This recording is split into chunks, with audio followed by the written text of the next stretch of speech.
Vamos a ver cómo usar HTTP para comunicar nuestra aplicación con un backend, con una aplicación de backend o un servidor que nos proporcione información. Generalmente vamos a trabajar con un protocolo basado en JSON, intercambiando datos JSON con un servidor que nos lo va a servir. En la versión 9 de Angular, que es la que estamos usando acá, solamente podemos usar el HTTP Client Module. Antes había otra opción que era el HTTP Module. Es muy parecido, es casi igual, pero bueno, el HTTP Client Module está un poquito más refinado y nos permite hacer algunas cositas más avanzadas. No lo vamos a ver hoy en esta misma clase, pero lo vamos a ver un poquito más adelante. Lo que hace tanto HTTP Module como HTTP Client Module es usar observables para la ejecución asíncrona. O sea, cuando nosotros tenemos una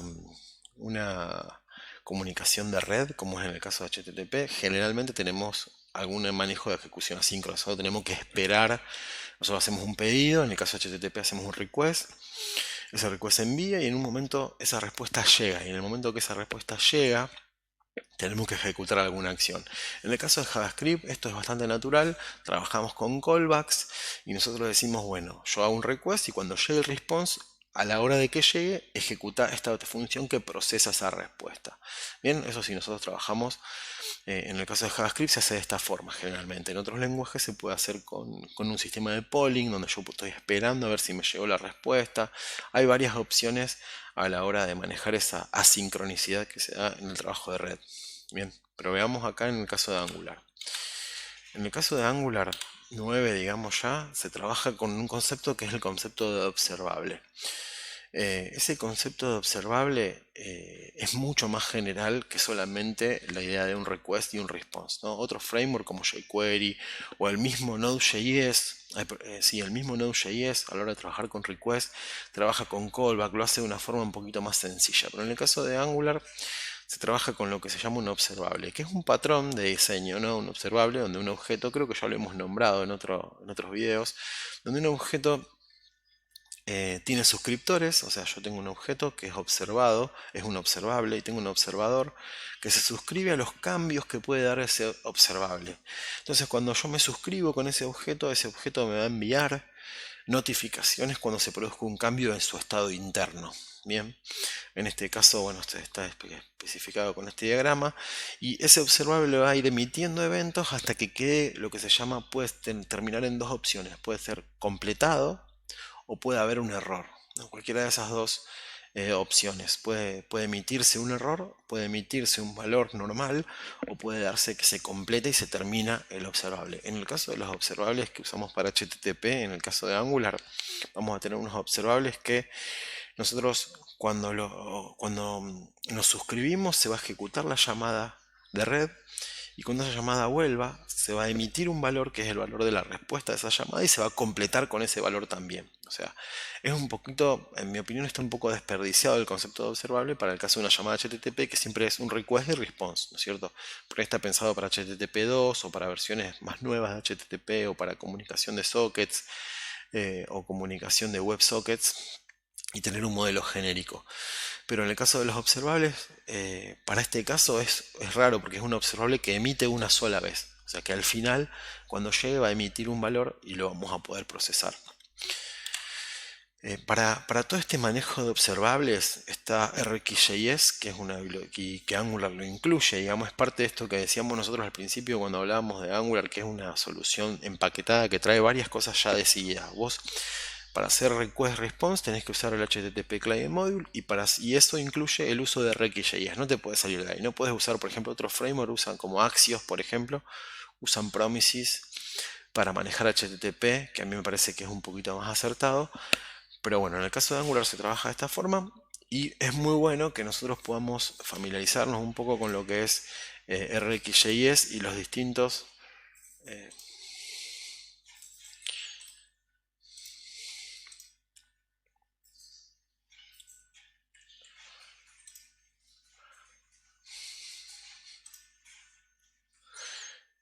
es importante que nos podamos familiarizar con el RxJS y con las distintas opciones que tenemos a la hora de manejar esos observables, porque RxJS Es una biblioteca bastante grande. Fíjense que acá tenemos una referencia con los distintos tipos de conceptos y operadores. Por ejemplo, solamente los operadores, fíjense la cantidad que tenemos, ¿no es cierto?, de operadores. Flat map, first, find index, filter. Muchos de estos operadores tienen una correspondencia bastante directa con las funciones de orden superior que vimos. Son como funciones de orden superior para trabajar con observables. O sea, son funciones que nos permiten tomar un observable como entrada y sacar otro observable como salida. Donde el observable es, acuérdense que es un objeto que emite eventos.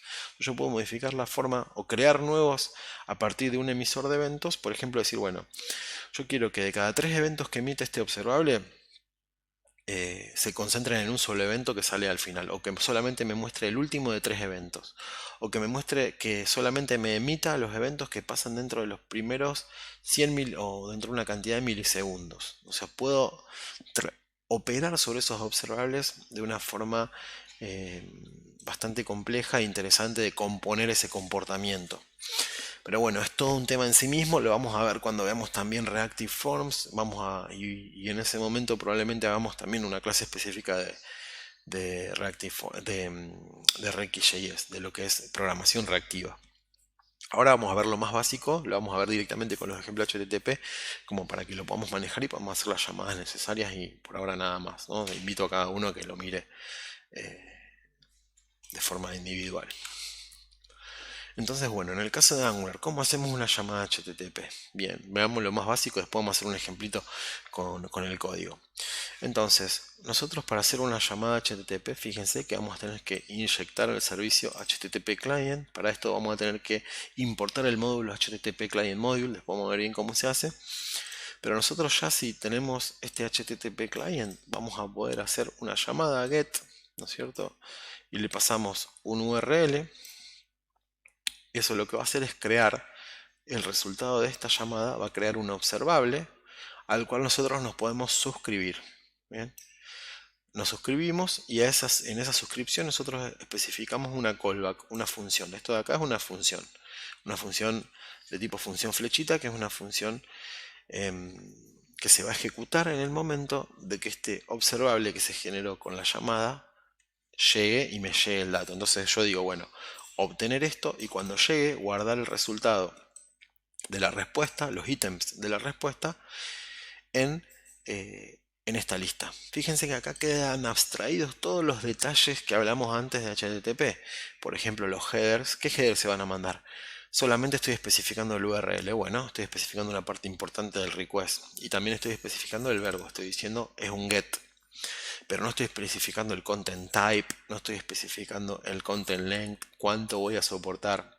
Acá Angular decide por nosotros, especifica que por defecto la comunicación se va a hacer, por defecto Angular ya dice que la comunicación es a través del body y la comunicación se hace con headers por defecto, los headers por defecto que envía el navegador, y esos headers por defecto incluyen que el content type va a ser de tipo JSON, ¿no es cierto? Va a enviar y va a recibir un objeto JSON. Y al objeto que esté va a recibir un texto JSON en el body, y ese texto JSON en el body que reciba lo va a parsear y lo va a convertir en un objeto JavaScript, el cual me va a quedar disponible dentro de este parámetro response. Bien, entonces ahí Angular ya decidió todo por nosotros a la hora de hacer un get.